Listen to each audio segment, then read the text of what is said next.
Innallaha la yastahyi an yadriba masalan ma ba'udatan fama fawqaha فأما الذين آمنوا فيعلمون أنه الحق من ربهم وأما الذين كفروا فيقولون ماذا أراد الله بهذا مثلا يضل به كثيرا ويهدي به كثيرا وما يضل به إلا الفاسقين.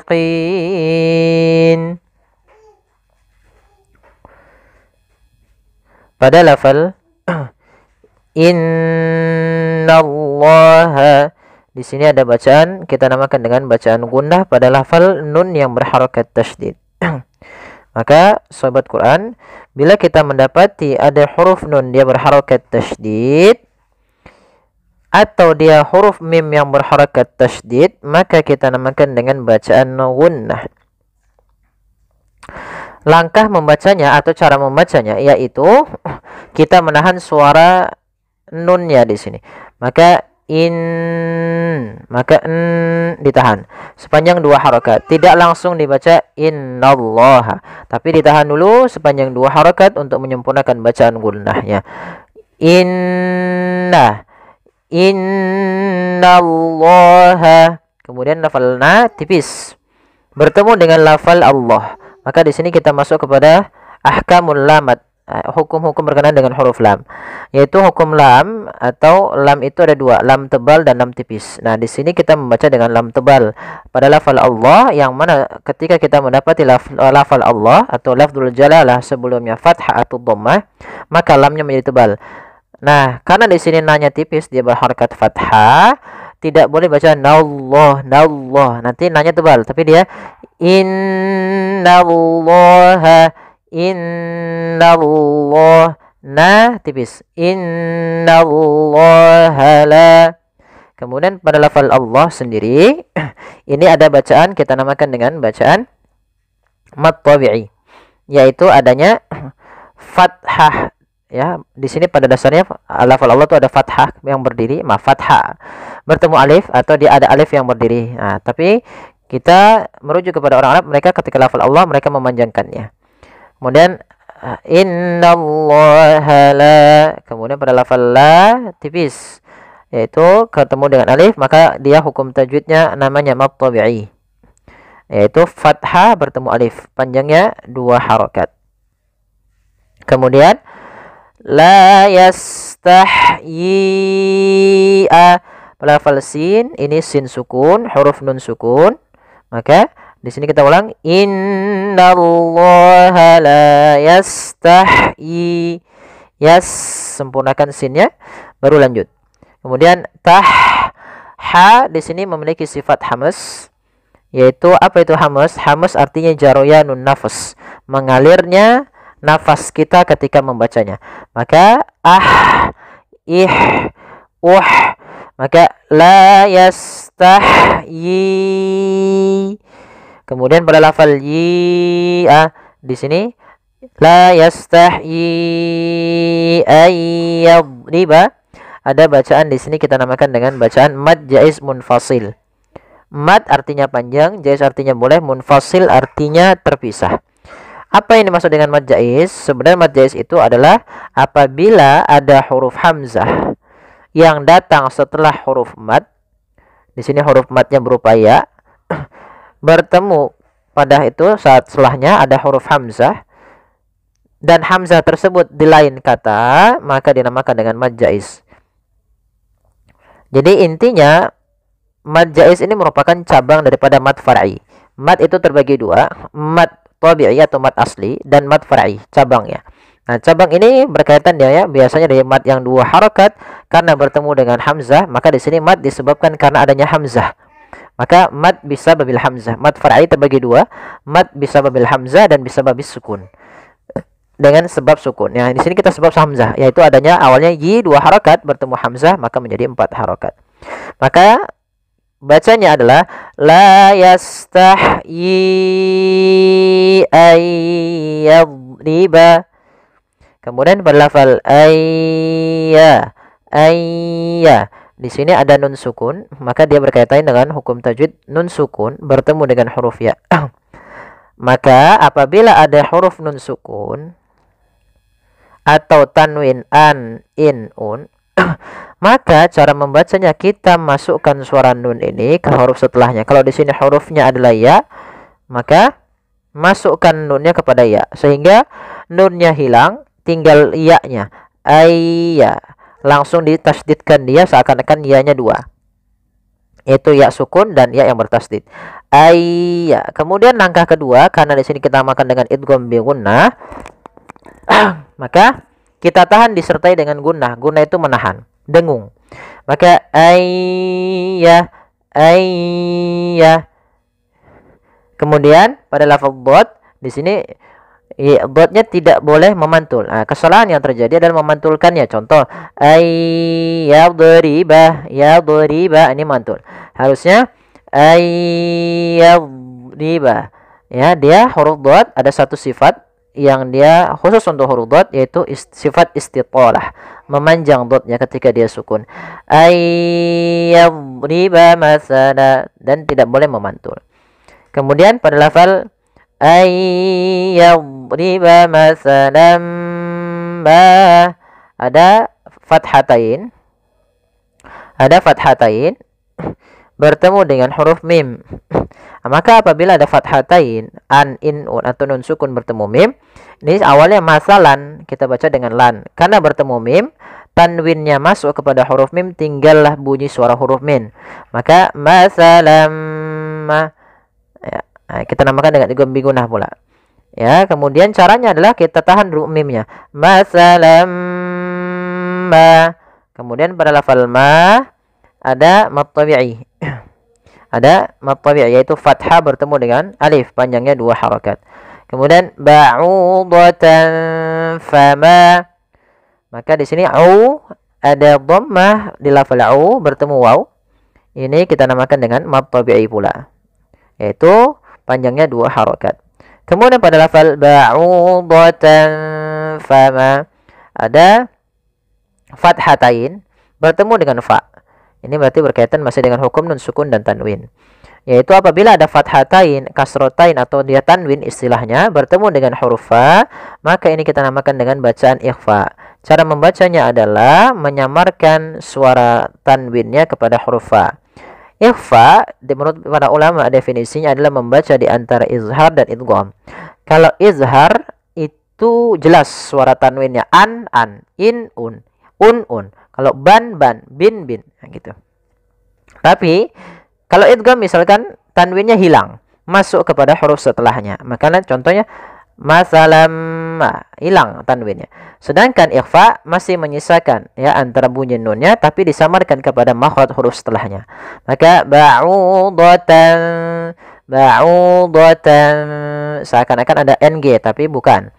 Karena dia ikhfa. Ba'udatan fama fawqaha. Kemudian pada lafal ma ada mad tabi'i, yaitu fathah bertemu alif, panjangnya 2 harokat. Fau, di sini ada bacaan lin, yaitu adanya fathah bertemu dengan huruf waw, maka dia dibaca dengan lembut. Fawqaha. Kemudian kita wakaf pada huruf yang di sini ada tanda wakaf, yaitu berupa huruf jim. Pada lafal ha sendiri, ini ha besar adanya mad tabi'i, yaitu fathah bertemu dengan alif. Baik, kita coba ulang secara utuh ayatnya. Ya.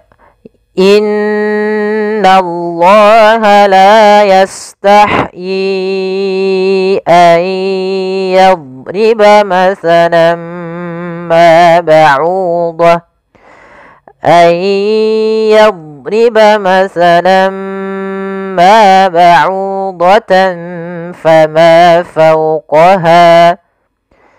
Ya, baik. Kemudian pada lafaz fa ammal ladzina amanu, di sini pada lafal fa amma, di sini ada bacaan gunnah, yaitu adanya huruf nun ya, maaf, ada hanya huruf mim yang berharokat tasydid. Maka apabila kita mendapati adanya mim berharokat tasydid atau nun berharokat tasydid, maka ini kita namakan dengan bacaan gunnah. Cara membacanya itu kita tahan surah nya. Fa amma baru dibaca. Kemudian fa ammal ladzina, di sini ada alif lam, yaitu kita namakan dengan alif lam syamsiyah, yaitu alif lam yang ditulis tapi tidak dibaca, sehingga ini langsung ke huruf lam yang ketiga. Ya, al ketemu lam, maka bergabung menjadi lam yang ditasydidkan. Maka fa ammal ladzina.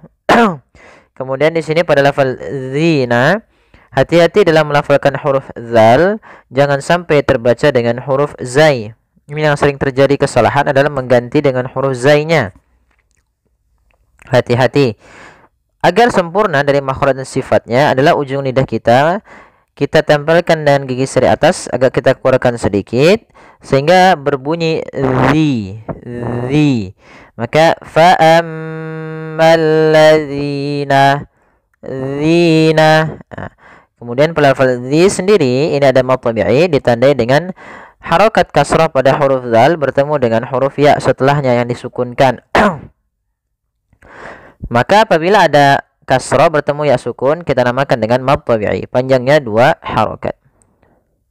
Kemudian pada lafal amanu ada bacaan mad badal pada lafal amanu. Apa itu mad badal? Mad badal adalah mad yang terjadi apabila ada huruf hamzah bertemu dengan huruf mad setelahnya. Nah, karena di sini huruf madnya itu berupa alif dan sebelumnya fathah, ini maka mad badal dengan huruf alif. Nanti ada dengan waw atau dengan huruf ya. Maka panjang untuk mad badal sendiri 2 harakat sebagaimana mad tabi'i. Kemudian manu amanu pada lafal nu ada mad tabi'i yaitu dhammah bertemu waw, yang dimana di sini dipanjangkan 2 harakat. Untuk alif yang ditandai di sini di warna abu-abu, alifnya dianggap tidak dibaca. Kemudian faya'lamuna annahul haqqu mir rabbihim.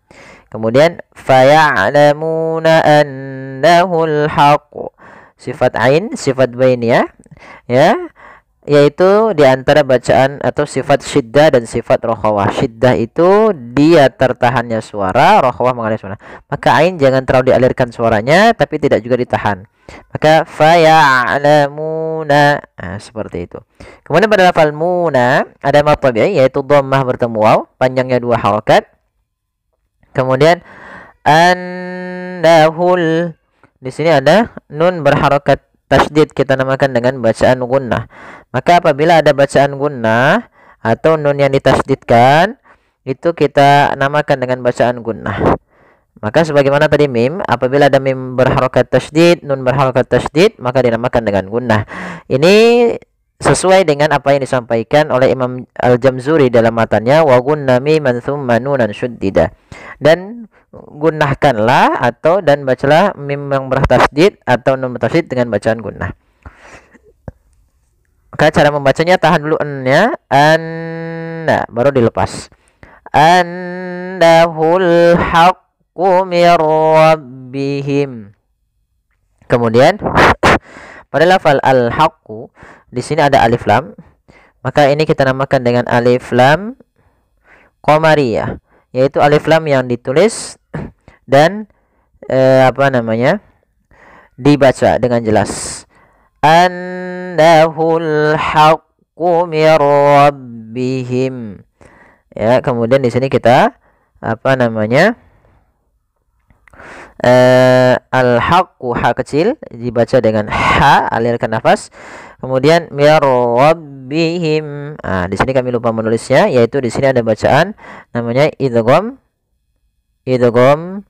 bila gunnah, yaitu terjadinya ketika ada nun mati atau tanwin bertemu dengan huruf ra.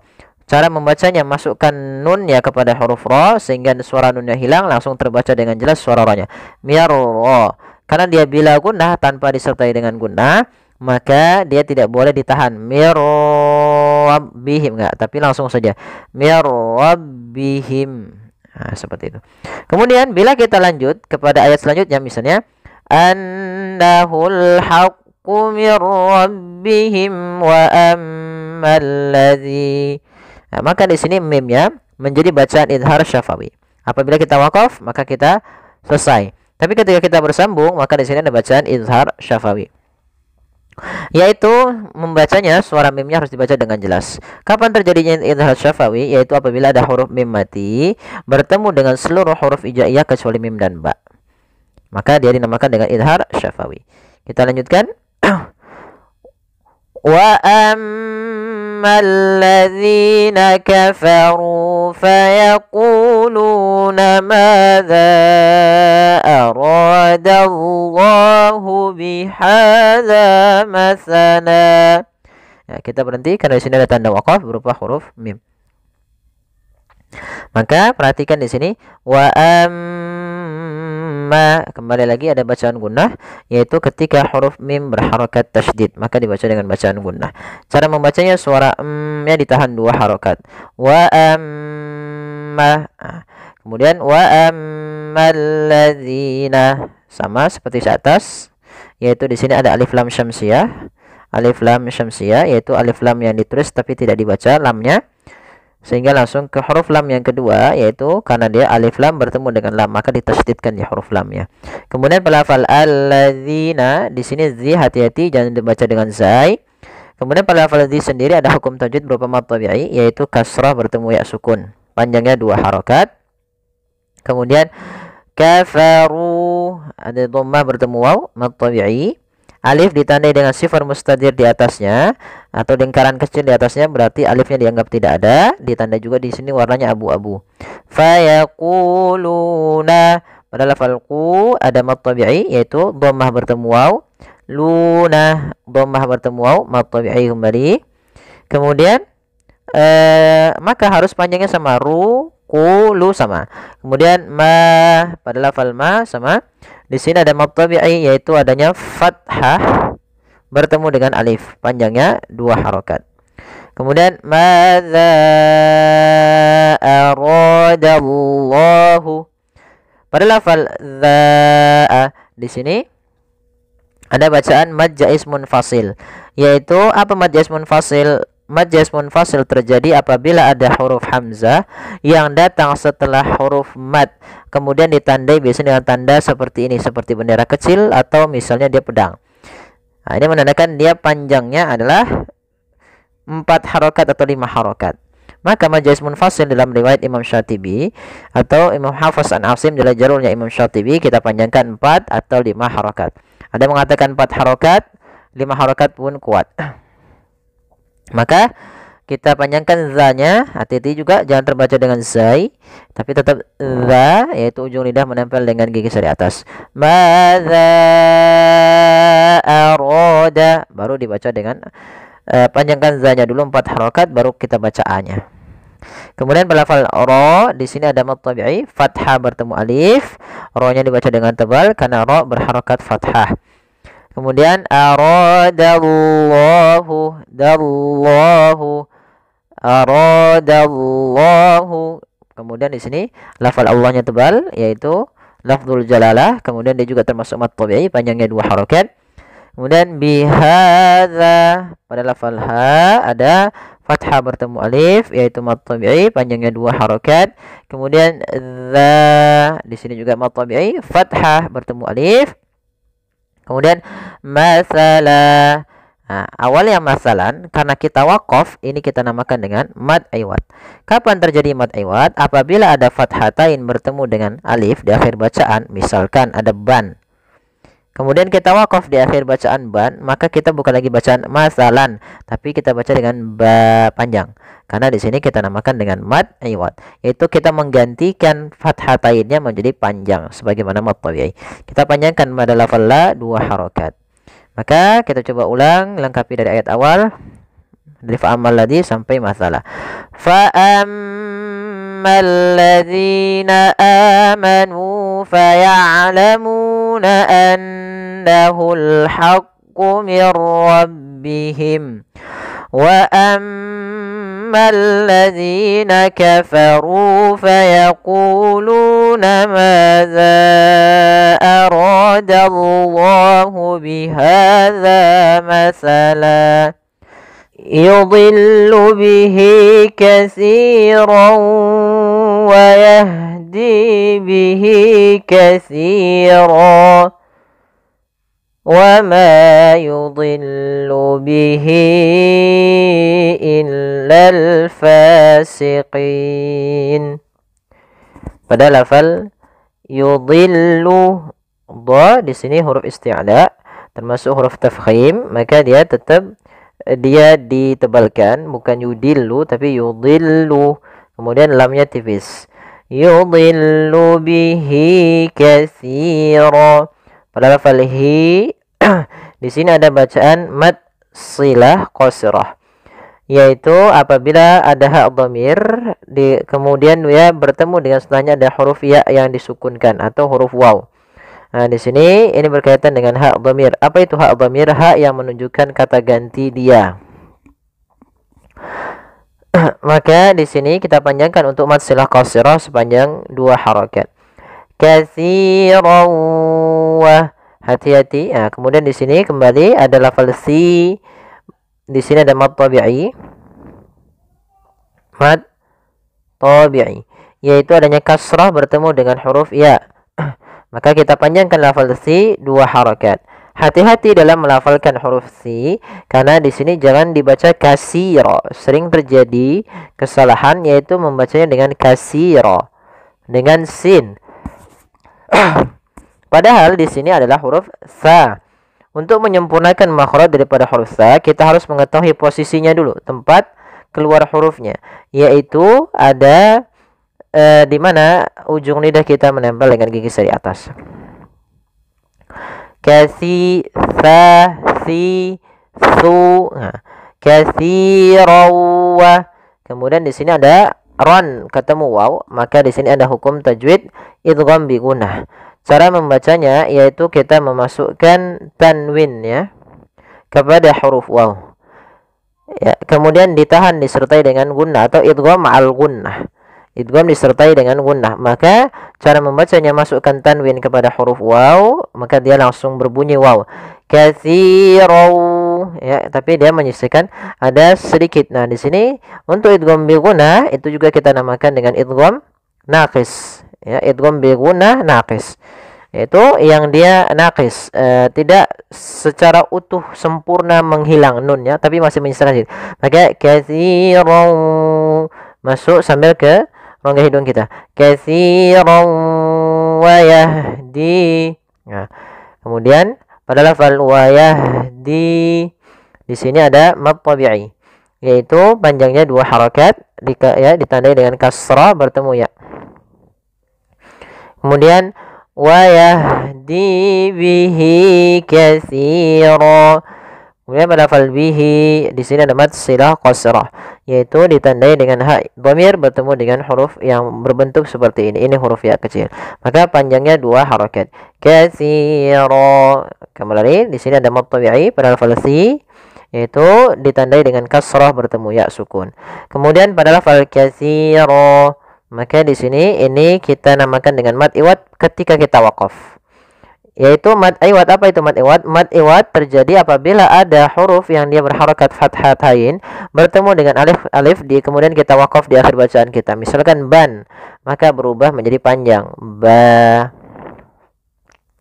Apabila teman-teman lanjut ya, misalkan di sini kita melanjutkan kepada huruf wa, maka nanti di sini berubah menjadi berubah menjadi idgham bi gunnah, yaitu tanwinnya dimasukkan kepada huruf waw sambil ditahan. Maka ويهدي به كثيرا وما ya kathiran wama masuk ke huruf waw ya.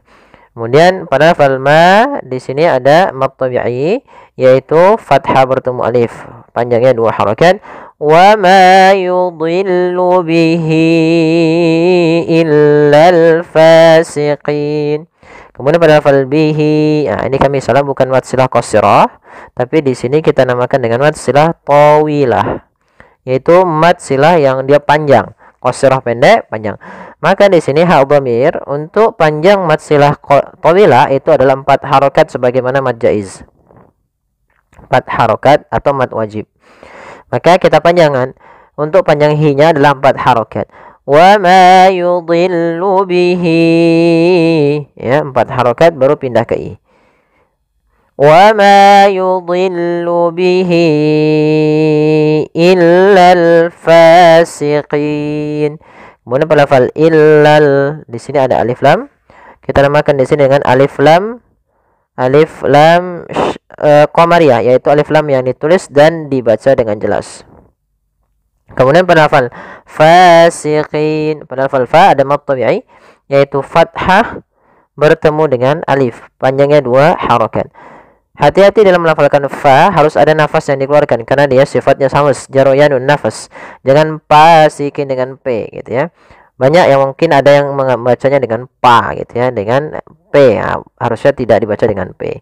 Kemudian pada lafal fasiqin, pada lafal qin di sini ada hukum taujid berupa mad arid lisukun. Apa itu mad arid lisukun? Mad yang muncul disebabkan karena adanya sukun arid, sukun yang timbul karena waqaf. Ya awalnya fasiqina, qinya 2 harokat. Kemudian nunnya awalnya dibaca karena kita waqaf, nunnya dimatikan dan diwaqafkan dan disukunkan. Maka fasiqin, karena sebelumnya ada ya sukun, kemudian ada 2 sukun, maka yang pertama dipanjangkan dulu karena di sini menunjukkan huruf mad. Setelah itu baru nunnya dimatikan. Fasiqin. Nah, dalam hal ini untuk panjang mad arid disukun sendiri kita boleh memanjangkan sepanjang 2 harakat, 4 harakat atau 6 harakat. Kita coba ulang. Yudhillu bih. Ya, kita coba ulang lagi ya. Yudhillu bihi katsiran wa yahdi bihi katsiran. وما يضل به إلا الفاسقين. Ya, sadaqallahul azim. Semoga yang sedikit bermanfaat. Jazakallahu khairan. Wassalamualaikum warahmatullahi wabarakatuh.